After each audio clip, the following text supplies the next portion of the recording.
Konflik Mataram Kartasura hingga Surakarta Hadiningrat bagian kelima. Pangeran Mangkunegara menghancurkan Kaduang. Pangeran Mangkubumi menyerang Surakarta.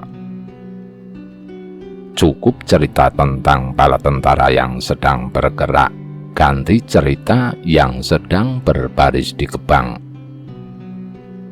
Ketika sedang di hadapan pasukan Kangjeng Pangeran Mangkubumi yang berjajar tumpah, mereka sedang saling berbincang. Perbincangan mereka disela kedatangan Kepala Sandi. Ke depan bergegas memberitahu kalau musuh sudah keluar lengkap dengan peralatan perang. Kangjeng Pangeran memerintahkan menggelar pasukan serta mengirim surat ke Panambangan. Pangeran Mangkunegara disuruh ke selatan menyerang ke kota Kaduang agar membuat bingung musuh yang bersiap menyerang. Tak diceritakan di jalan, sesampai pasukan di Panambangan, utusan menghaturkan surat. Setelah dibaca isi surat, Pangeran Mangkunegara segera berangkat. Sesampai di Kaduang kemudian pecah perang. Raden Tumenggung Kaduang tidak mampu membendung, adapun Kanjeng Pangeran mendesak bersama pasukan, bubar orang Kaduang tanpa sisa. Kotanya hancur dan isinya dijarah. Ditanam orang kepercayaan Mangkunegara, Pangeran Dewakusuma, orang yang gemar bertapa, diganti namanya dari Raden Natawijaya, tetap berkedudukan sebagai Bupati Kaduang. Pangeran Mangkunegara segera kembali ke Panambangan. Ceritanya di Sukowati yang berembuk Adipati Puger. Usulannya jangan paduka lawan, lebih baik menghindar untuk membuat bingung dalam peperangan. Dibagi menjadi 1/5 para punggawa dan para mantri, supaya musuh tak bisa mengira-ira tempatnya. Kanjeng Pangeran Mangkubumi segera memerintahkan para bupati, Kak Puger, engkau dan Suryanagara si Angabei Warung, kalian ke utara, Rangga Wirasetika engkau ke timur, dengan Ranadiningrat, Samapura jangan ketinggalan. Kalian kepunglah dari kiri kanan. Adapun yang ikut saya, engkau Jayadirja dan Raksanegara dan si Brajamusti. Bersama pasukan kalian, aku akan menyerang ke kota. Setelah sepakat bulat, Pangeran Mangkubumi dan para bupati beserta pasukannya segera berangkat. Mereka mendengar musuh sudah sampai di Jatimalang dengan pasukan yang dibawa sangat besar.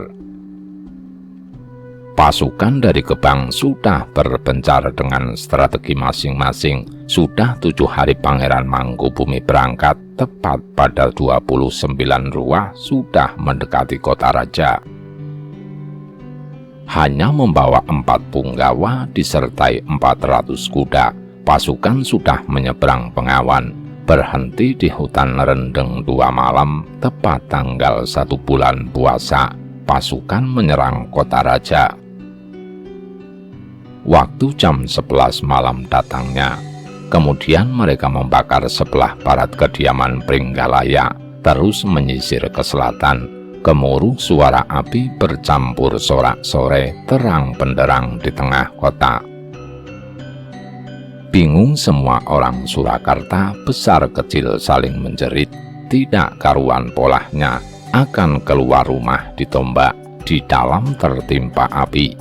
Pembakaran terus berlanjut ke selatan, kediaman Sindurja juga dibakar.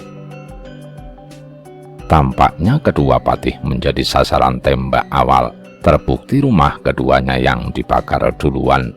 Maklum pengikut Mangkubumi sudah sangat benci dengan keduanya, yang dianggap menjadi biang keluarnya pangeran dari keraton. Api menjalar ke selatan, ke barat, ke timur, merata mengepung Kedaton. Orang-orang berebutan masuk Puri, mengalir berdesakan, kasihan orang-orang yang tak mendapat jalan. Dari dalam keraton sudah siap pasukan dengan senapan. Begitu musuh datang, langsung diberondong, geger tak karuan. Sang raja memanggil Kapten Solotor dan 20 serdadu kompeni. Sang raja sudah memakai pakaian perang dengan putra mahkota di halaman, sudah akan berangkat ke selatan, namun dihalangi Kapten Solotor. Jangan dulu paduka raja. Belum ada pasukan yang datang, kompeni baru sedikit, para pasukan kadipaten baru sedikit yang datang. Raja berhenti ketika mendengar bunyi senjata di luar disertai sorak-sorai. Raja turun lagi dengan gugup dan berkata, "Itu si Suwandi, bukan adik Mangkubumi, hanya si Suwandi." Raden Endranata baru datang dengan Jayakartika. Nama kecilnya Delo. Sang raja berkata, "Delo, itu Suwandi." Berkata Jayakartika, "Bukan Suwandi Paduka, adik Paduka sendiri." Raja menyahut, "Bukan si Mangkubumi, itu Suwandi yang disuruh adik Mangkubumi." Berkata Endranata, "Ada payung kuning Paduka." Berkata raja, "Iya, Suwandi disuruh memakai payung kuning." Sementara raja dan pembantunya berdebat tentang siapa pemimpin pembakaran kota itu, Kapitan Solotor segera memerintah, "Hei semua para mantri, singkirkan orang yang berdatangan, jangan sampai dekat. Perempuan dan anak-anak mengganggu, jauhkan dari pagar, biarkan menyingkir." Segera mantri kepara yang sudah datang mengusir orang yang mengalir berdatangan. Paneket semua memimpin para abdi lainnya berbaris di dalam pagar yang arah timur dengan 12 kompeni. Sudah ada 100 prajurit kepara, sersan seler namanya yang menjaga bagian selatan pintu, yang sebelah barat sang raja dan Kapten Salotor yang menjaga. Para mantri kepara yang depan raja ada 14, lalu datang orang dari kadipaten sebanyak 25. Jayakartika melapor kepada raja, "Kalau boleh dan diizinkan, saya akan keluar. Jangan sampai musuh mendekat ke pagar." Belum menjawab, sang Raja Salotor sudah mendahului. "Bagaimana maksudmu?" Jayakartika menjawab, "Aku yang keluar. Engkau diamlah di tempat untuk menjaga paduka raja." Kapten Salotor berkata, "Silahkan, tetapi berhati-hatilah." Sang raja kemudian memberi tombak. Jayakartika menyembah, terus menerima, bersalaman dengan kapten dan keluar dengan 10 orang. 3 orang memakai senapan, yang 7 bersenjata tombak. Sampailah mereka di luar. Mereka menerobos dan memakai strategi ke barat untuk menyusul dari belakang. Sesampai di belakang musuh, kemudian ke timur mengejar. Musuh mengira mereka teman yang ketinggalan. Sudah bercampur mereka dengan ekor barisan musuh yang berjalan darat, kemudian menyerang dari belakang.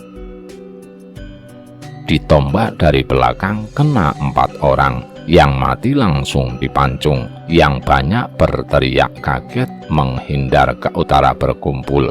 Pemimpinnya menyuruh mundur, api semakin besar. Teriakan yang di belakang tanpa terdengar kalah oleh suara gemuruh api campur jerit para anak kecil. Jayakartika berjalan membawa kepala ditancapkan di gagang tombak, 4 jumlahnya, kembali ke hadapan raja.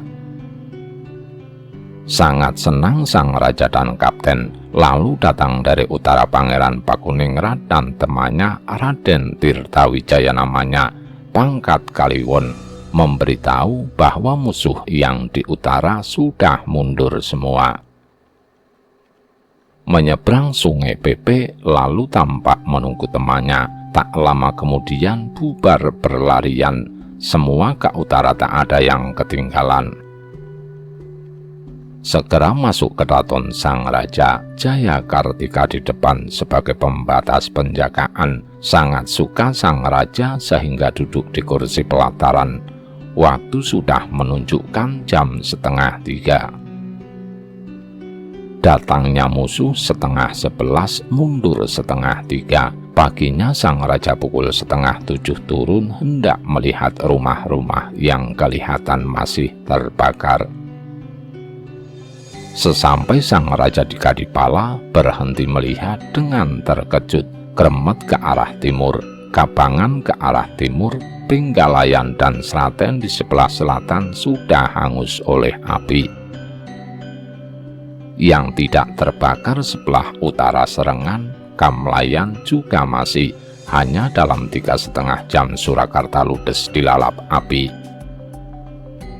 Ganti yang diceritakan, yang sedang berbaris di Jatimalang, Sindureja dan Company sudah mendengar kalau tadi malam kota raja diserang. Adipati Sindureja memberi aba-aba dengan segenap para bupati. Setengah pasukan dibawa ke arah barat. Company membawa setengah lagi di bawah pimpinan Letnan Palangker sudah menyeberang Bengawan. Bersamaan dengan itu pangeran sesudah mundur dari menyerang kota sudah sampai di Bengawan juga. Yang dari timur sudah hampir menyeberang, yang dari barat sudah menyeberang. Yang dari timur mundur untuk menata barisan. Pemuka orang Sukowati yang sudah menyeberang langsung menyerang, hanya memakai rompi. Garisnya hanya satu, tak seperti prajurit, seperti orang pelesiran. Berkain batik motif balontang kasmaran, tidak kentara, berpayung kuning, masih di sebelah para tebing.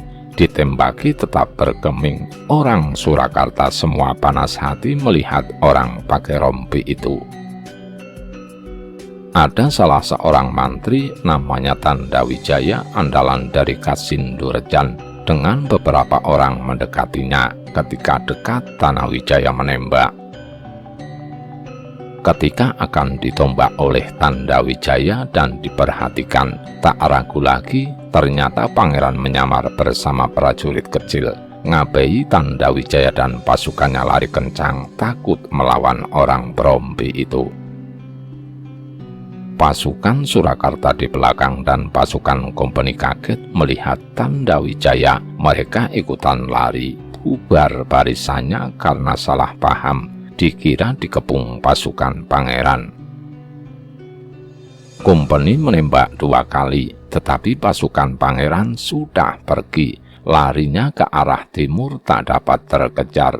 Pasukan yang tertinggal 150. Pasukan yang banyak telah menyingkirkan Carahan semua. Orang Surakarta dan Company tertegun dan menyesal karena melihat ternyata musuh hanya sedikit, lalu dikejar dan diikuti saja karena sudah naik ke Gunung Garigal dan kemudian turun ke jurang. Kuda-kuda mereka dituntun saja.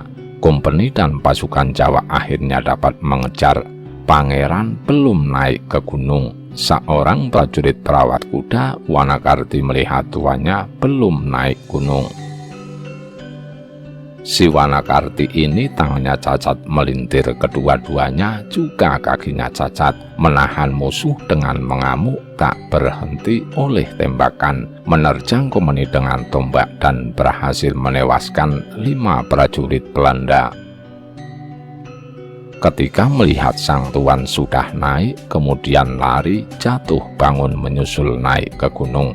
Karena cacat itulah gerakannya lucu, membuat musuh tertawa. Walau cacat saja berani melawan, andai tidak cacat, pasti sangat menyusahkan. Demikian semangat pasukan Mangkubumi sampai seorang perawat kuda yang cacat saja berani menjadi tameng untuk melindungi sang tuan, tidak berhitung nyawa sendiri. Sudah naik Pangeran Mangkubumi ke gunung kecil di Garigal, berkumpul dengan istri dan anak-anak. Markas di Gebang sudah ditinggalkan, semua sudah diberitahu. diceritakan Komandan Kompeni dan Adipati Sindureja beserta para punggawa dan pasukan berkumpul di Gebang, dipimpin Kapten Kop. Mereka mendapati para musuh, Mantri Sukowati dan para punggawanya tak menempati markasnya.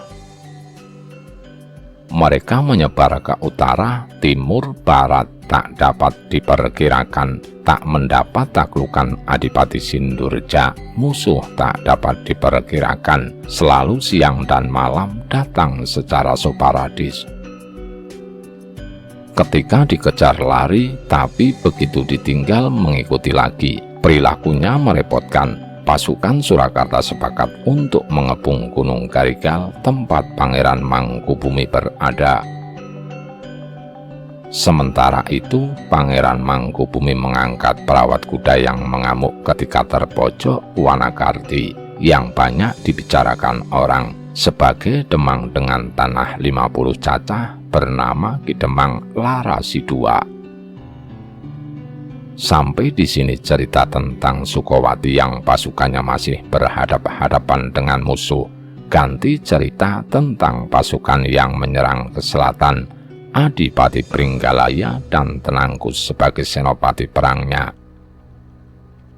Pasukan berhenti di Picis bersamaan waktunya Pangeran Mangkunegara juga mengerahkan pasukan. Segenap punggawa sudah mengambil tempat masing-masing. Ki Tumenggung Surajaya sudah mengerahkan barisan. Mayor Tenangkus berangkat dari Picis merangsek ke Tenggara. Pangeran Mangkunegara menempatkan pasukan di Sudimara. Sudah berhadapan-hadapan dalam perang, Pangeran Mangkunegara sudah melakukan perang sungguhan. Dua kepala barisan sudah berhadapan, saling tembak mereka bergantian. Mayor Tenangkus dan Mayor Hohendov ketika mendengar bunyi senjata segera meninggalkan barisan, tergesa-gesa mendekat dengan memakai kuda, disertai opsir Jawa dan Belanda 22 banyaknya. Setelah dekat ternyata sudah kabur. Tadi inginnya Pangeran Mangkunegara akan melawan dalam perang, tetapi Kuda Nawarsa menyarankan lebih baik menghindar. Senjata berbunyi 2 kali. Barisan Pangeran Mangkunegara bubar bergerak ke arah tenggara menuju Semboyan. Kedua mayor berhenti. Barisan belakang sudah sampai dan menduduki Panambangan. Pasukan Pringgalaya yang menduduki Panambangan sudah mendirikan markas dan bangsal pertemuan, lalu mematangkan kesepakatan untuk mempercepat perjalanan Adipati Ponorogo yang sudah sepakat bertemu di Semboyan untuk menumpas Sultan Dandun Martengsari. Sudah berangkat utusan Patih Pringgalaya, di jalan tak dikisahkan. Sesampai di Kaduang bertemu dengan Adipati Ponorogo Suradiningrat. Sudah bertemu dengan 2 utusan dan disuruh kembali. Engkau laporkan kepada Mayor dan Kilurah kalau aku sudah sampai di Kaduang. Kapan akan naik ke gunung, kita sepakati harinya. Nanti aku akan keluar dari sini menuju Semboyan. Utusan segera kembali ke barat disertai utusan dari Ponorogo. Sesampai di Panambangan, Adipati Pringgalaya Keloji dengan utusan dari Ponorogo. Menurut utusan itu, mereka bertemu Adipati Ponorogo Suradiningrat di jalan. Sudah siap siaga dengan 3.000 prajurit berkuda. Adapun prajurit darat lebih dari 40.000 yang bergerak merayap. Mereka berhenti di Kaduang untuk menanti perintah Kipatih. Kipatih Pringgalaya segera melapor kepada Mayor Hohendop. Mayor berkata pelan, "Saudara, menurut pendapat saya lebih baik segera diperintah untuk segera berangkat ke selatan. Besok saya naik ke puncak Semboyan. Sultan Dandun Martengsari itulah yang akan kita serang. Saudara berhenti di sini saja dengan para pasukan Jawa." Adapun yang saya bawa Tumenggung Mlayakusuma, Tumenggung Jawi Krama dan Citra Diwirya dan para magang semua saya bawa. Kalau menurut kabar, pasukan Ponorogo sudah banyak. Semua para Tumenggung tinggal untuk mengikuti saudara. Kompeni yang ikut dalam pasukan kita 100 saudara bawa, serta 2 meriam. Tumenggung Sasrawijaya saya bawa. Adapun Mantri Kalang semua ditinggal. Musuh yang kecil-kecil yang ada di pamasaran serta yang ada di Kaniten saya serahkan saudara kalau pantas diserang. Namun kompeni Dragonder saya bawa semua. Perundingan sudah mencapai kata sepakat, tidak diceritakan kejadian malamnya. Paginya sudah ada aba-aba berangkat. Hohendorf di depan, Mayor Tenangkus di belakang berjalan naik ke Gunung Sembuyan. Sultan Dandun Martengsari sudah mengerahkan para bala tentara 500 prajuritnya yang naik kuda. Tumenggung Purbaningrat dan Tumenggung Dipaningrat yang menjadi senopati perang. Adapun Adipati Kending menyingkirkan para istri yang jumlahnya 70 dibawa ke naik gunung ditempatkan di Bideksa. Lain cerita tentang perjalanan Pangeran Mangkunegara yang sudah sampai di Bureng dan melihat barisan sang paman yang ditempatkan di Bureng. Pemimpinnya dipanggil. Tumenggung Purbaningrat datang menghadap. Pangeran Mangkunegara berkata manis, "Paman pemimpin prajurit?"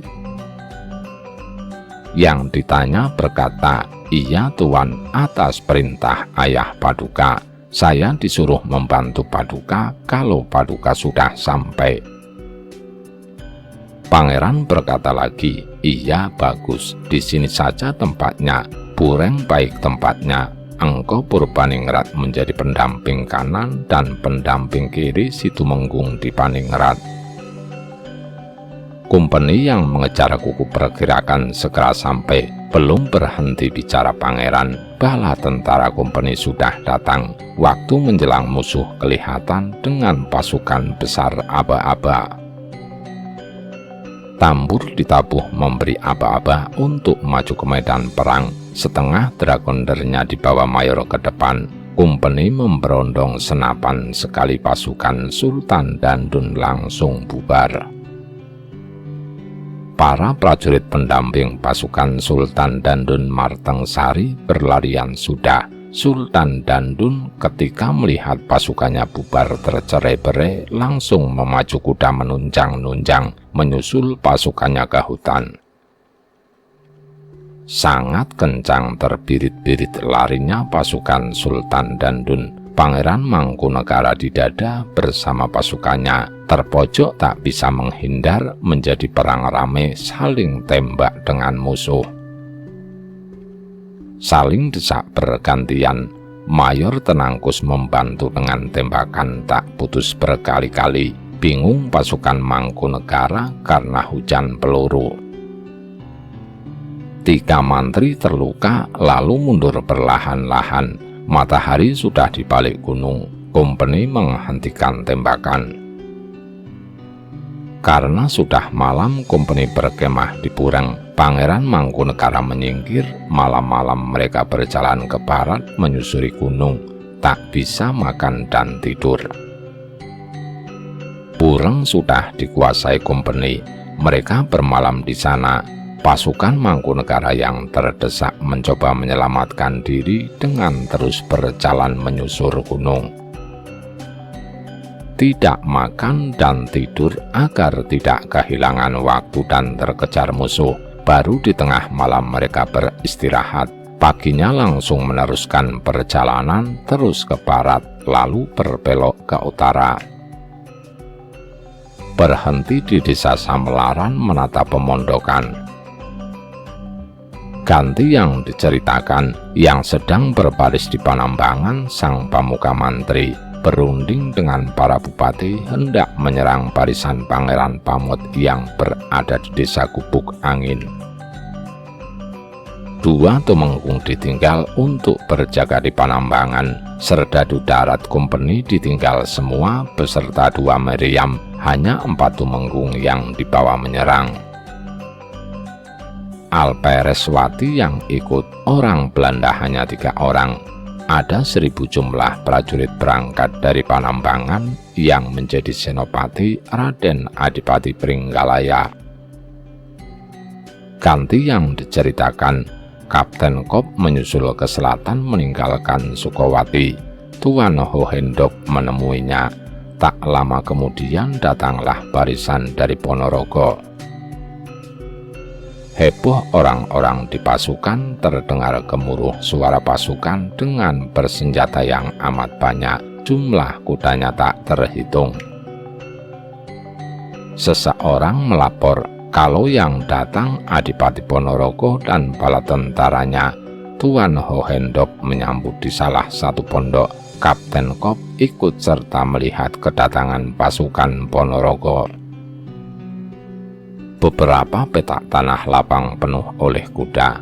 Kapten Kop geleng-geleng kepala. Adipati masih jauh di belakang. Pasukan terdepan sudah memenuhi tempat, tumpah ruah. Bagus-bagus pakaiannya, lengkap dengan peralatan perang. Agak lama mereka menunggu sampainya sang bupati. Menyisih ke kiri kanan sudah penuh oleh para pemuka prajurit. Di belakang masih mengalir tak putus-putus. Seperti mendung yang rampak beriringan, para abdi mengiringi sambil membawa piranti upacara sang adipati. Para anak-anak bupati 30 orang semuanya membawa tombak. Pakaiannya sama, kain beludru merah, kain motif bunga bersusun. Mereka memimpin para pemuka pasukan. Tak lama kemudian tampak Adipati Suradiningrat. Walau sudah banyak anaknya, penampilannya masih seperti jejaka. Memakai pakaian beludru merah dengan hiasan rendak emas, kain bawahan bermotif semboja madukara, membawa keris 3, memakai ikat kepala motif telaga muncar. Begitu sampai, Adipati Ponorogo itu segera turun dari kuda, berangkulan dengan Mayor Hohendok. Sang mayor mencucurkan air mata, sudah lepas berangkulan melepas rindu. Lalu digandeng masuk ke pondokan. Bersalaman dengan Kapten Kop, bersalaman dengan Mayor Tenangkus. Sesudah duduk mapan, Mayor masih terseduh-seduh. Sang adipati pun menahan air mata. Keduanya sedih mengingat ketika perang di Puh Puta. Di malam gelap hanya berdua. Sesudah reda tangisnya, Mayor berkata, "Tidak menyangka badan saya ini masih bisa ketemu dengan Anda, Bapak. Makanya Bapak sudah 6 tahun tidak menghadap. Sang Raja tidak sakit hati. Jasa-jasa ketika itu sudah cukup untuk semuanya." Tenangkus dan Kapten Kop hanya tertegun mendengar 2 orang itu bicara. 2 perwira baru itu memang belum banyak kenalan dari pejabat Jawa. Lain dengan Hohendok yang sudah mengalami banyak peristiwa bersama mereka. Raden Adipati Suradiningrat bertanya kepada Tuan Kapten Kop, "Saudara, pekerjaan di sana apakah sudah merata?" Kapten Kop menjawab, "Mustahil bisa merata, sudah hancur Sukowati, tapi tak mendapat taklukan. Kalau ke timur serta ke utara masih tak bisa dijamah." Adipati Ponorogo bertanya lagi, katanya, "Apakah teman saya Bupati Mancanegara pasukannya belum bergabung?" Kapten Kop menjawab, "Mengulang pekerjaan, kalaupun bisa bergabung dengan saya, pasti juga dihadang musuh. Siapa yang saudara tunjuk?" Adipati Ponorogo berkata, "Bupati yang saya tunjuk ada 9, membawa pasukan yang sama dengan yang saya bawa. Ada 3.000 prajurit berkuda dan 10.000 prajurit darat." Ketika saya masih di Kaduang, berdatangan utusan dari Bupati Madiun, Japan, Blora, Jagaraga, Kalangpret, Kertosono, Ngawi, Ngerawa, dan Caruban. Di Bayem mereka berbaris, tidak bisa bergerak karena pangerannya menghadang sendiri. Beda dengan banyak pangeran lain, menggigit telinga kalau perang. Kalau para tumenggung jauh dari negerinya lalu diduduki, para bupati ketakutan. Kapten Kop hanya geleng-geleng mendengarkan. Adipati Suradiningrat bertanya kepada Hohendop, sekarang di mana kabarnya tempatnya Mangkunegara? Mayor menjawab pelan, saya kehilangan jejak, tak tahu sekarang di mana tempatnya.